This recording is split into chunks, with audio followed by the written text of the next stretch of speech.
Hello, YouTube! Okay, considering every proper Star Wars fan on this site seems to have some sort of versus video, I figured I'd better get with the program. So I present to you Qui-Gon Jinn versus Darth Vader. Qui-Gon Jinn was the former Padawan of Jedi Master Dooku and was renowned as one of the finest swordsmen and most powerful Force wielders within the Order. However, he was also something of a family black sheep.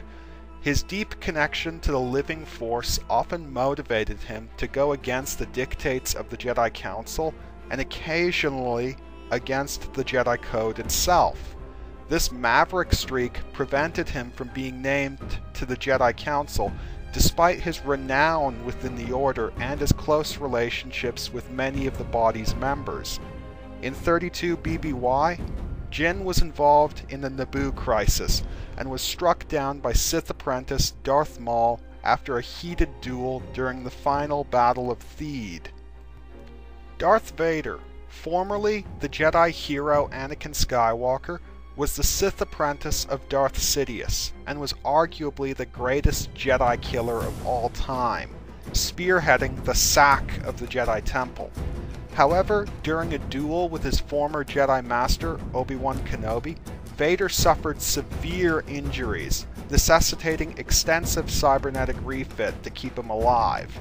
His physical and Force-based abilities were severely hampered, the weight of the prosthetics compromising his agility, and the lack of living tissue preventing the Force from properly flowing through his body. Despite these disadvantages, Vader adapted quickly, and became the enforcer of the newly minted Emperor Palpatine. Darth Vader was finally beaten in 4 ABY by his own son, Luke Skywalker.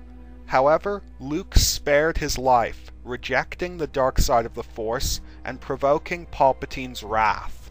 Vader stepped in to defend his son, killing Palpatine but suffering fatal damage to his cybernetics, which resulted in his death soon thereafter. We'll start by examining their skills as lightsaber duelists and martial artists.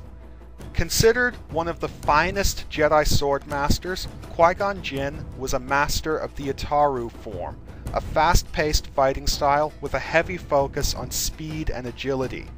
Jinn was a prodigy with the lightsaber at a very young age, his 400-year-old instructor proclaiming him his greatest pupil. Qui-Gon had decades of combat experience against a variety of opponents and has had plenty of time to refine his technique. He generally focused more on strength and power rather than speed and agility, no doubt to compensate for his relatively advanced age. But, that being said, he is still very nimble. He is highly effective against both blaster-wielding assailants and multiple opponents, compensating for the two prime weaknesses of the Utaru style. His frequent use of kicks and punches implies skill in unarmed combat, in keeping with Utaru's focus on using the entire body as a weapon rather than relying solely on the blade. Given the nature of the martial art he favored, Jinn had excellent stamina and a passable defense. However, Jinn preferred to adjust his technique based on the needs of the moment, rather than abide by an overall strategy. While this trait makes him very adaptable on the battlefield, it also means that he often gets in over his head due to a lack of tactical foresight. Also, his master, Dooku, was able to devise maneuvers and specialized attacks that were 100% effective against Jinn, implying that he is extremely predictable. Darth Vader is primarily known as a master of Degem So, a strength-oriented fighting style that specializes in lightsaber dueling. But he includes elements of all lightsaber styles in his personalized combat technique, with Shien, Utaru, Sarisu, and Makashi featuring heavily. Vader was also a lightsaber prodigy at a very young age, and was one of the most accomplished duelists within the Jedi Order prior to his fall. Vader possessed decades of combat experience against a wide variety of opponents, many of them Jedi, and he frequently practices in his off time, continuously refining his technique. He focused primarily on strength and precision to compensate for the detriments his cybernetics impose on his agility. Accordingly, Vader isn't very nimble, though he is extremely sure on his feet. Vader is highly effective against multiple opponents and blaster-wielding assailants, no doubt taking advantage of the focuses of Xi'an and Sarisu. Vader was a capable unarmed fighter and possessed excellent stamina, though these seem more due to his cybernetics than anything else. Vader had a strong defense, and one of the prerequisites of the Gem So, which focuses on defense and immediate counterattack. However, he does experience the occasional defensive lapse, though his armor allows him to shrug off otherwise disabling lightsaber hits. Vader possesses a keen tactical mind, having learned from experience not to charge in unprepared. This tactical foresight backs up a formidable technique. In combat, Vader's moves have been described as crisp and unpredictable. I have to give Vader the edge in terms of martial skill, as he is highly versatile and very tactically minded, whereas Qui-Gon Jinn, by comparison, is a one-trick pony. Physically, Qui-Gon Jinn, though in excellent shape, is past his prime. While still extremely strong and agile for a man of his years, his primary edge is due more to his experience, rather than overwhelming physical ability. Vader suffers from hampered mobility thanks to the weight of his prosthetics and armor, but compensates for this with mechanically augmented strength and stamina. Vader has the ability to lift a full-grown human male off the ground with an outstretched arm. Thanks to the armor protecting his remaining organic components, not to mention a continuous dose of painkiller, Vader is highly resistant to pain and is able to shrug off otherwise disabling injuries. Vader has withstood immediate proximity to a grenade explosion and suffered only cosmetic damage to his suit. Though he is reliant on the respirator built into his suit to breathe, Vader can temporarily heal his lung damage through his rage, and make do without, though only for a short while.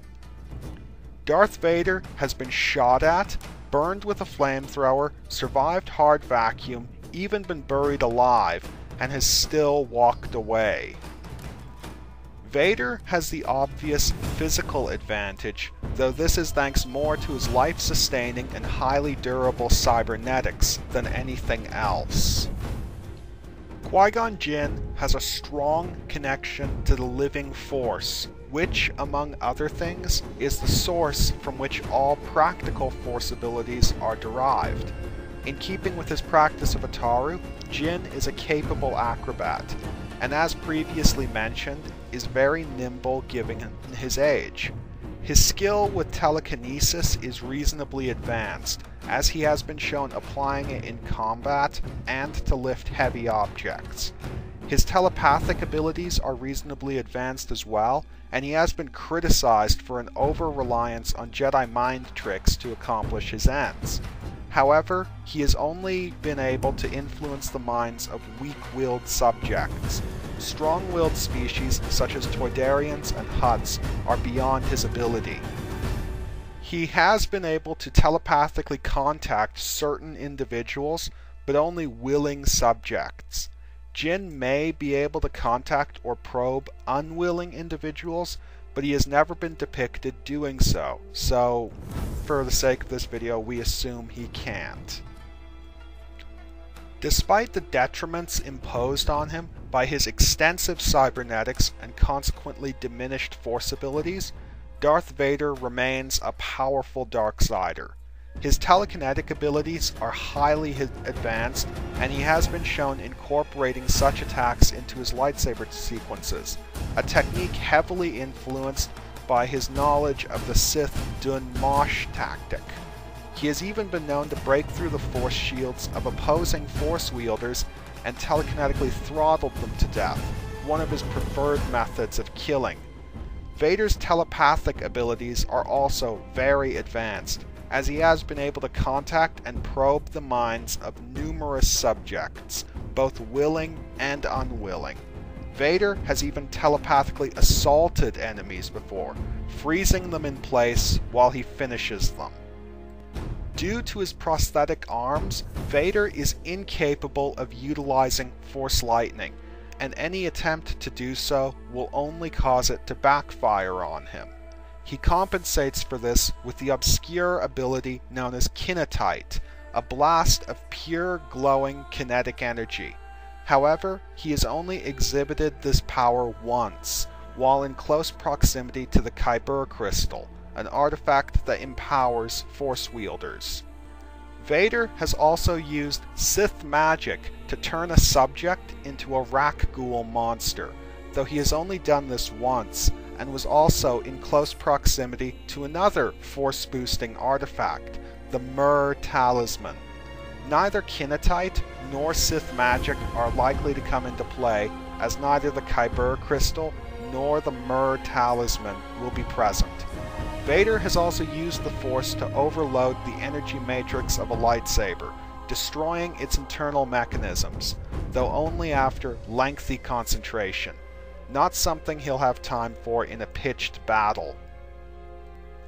Despite Vader's physical detriments, I have to give him the edge in terms of Force abilities, as he regularly demonstrates a greater aptitude with a variety of skills. Jinn's abilities are also no doubt hampered by Jedi reverence for the Force. They will only use it when they need to, so they have little opportunity to practice and develop any fantastic levels of skill with it. Sith, by contrast, have no such constraints, and typically display much more powerful abilities, thanks both to more practice as well as the combative nature of the dark side itself. And now to examine the chosen weapon of each combatant. Qui-Gon Jinn's lightsaber follows the custom of his day, with a highly elaborate internal design. The scalloped hand grip is composed of numerous small power cells, which allows Jinn more control over the lightsaber's current charge levels. Microscopic circuitry governs the nature of the blade. The activator is a simple red button on the upper third of the hilt, while the charging port is along the bottom third near the pommel. Jinn utilizes a single green-hued Adagan crystal as his focusing lens. Darth Vader's lightsaber, simply put, is a power tool. Following a heavy-duty design typical of Form 5 specialists, Vader's lightsaber features a large, ridged hand grip, a throttle-style activator, and a heavy emitter shroud. Mechanically, it utilizes a single heavy-duty diadium power cell and a red-hued synthetic crystal as the focusing lens. The lightsaber includes a dual-phase function, allowing Vader to switch back and forth between two preset lengths with the flip of a switch. In terms of armament, the edge has to go to Darth Vader's dual-phase lightsaber, as the different blade lengths offer him more options in combat. Now, the verdict.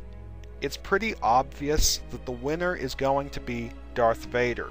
I was under no illusions as to which way this contest would go. Vader has a strong advantage in every category, plus decades of experience hunting and killing Force-wielding opponents, something Qui-Gon lacks. Vader's victory is practically assured, so it's not a question of whether or not Qui-Gon Jinn can win, but how long until he goes down, and how much will he challenge Vader, if at all. I personally think the fight between these two would proceed much like the duel between Luke Skywalker and Vader in The Empire Strikes Back. Jinn would hold his own against Vader for a lengthy period of time, get a few good hits in, but would ultimately be overwhelmed by either Vader's powerful lightsaber technique or superior Force abilities. Anywho, this is just my opinion. Feel free to chime in. This is Jensare, signing off.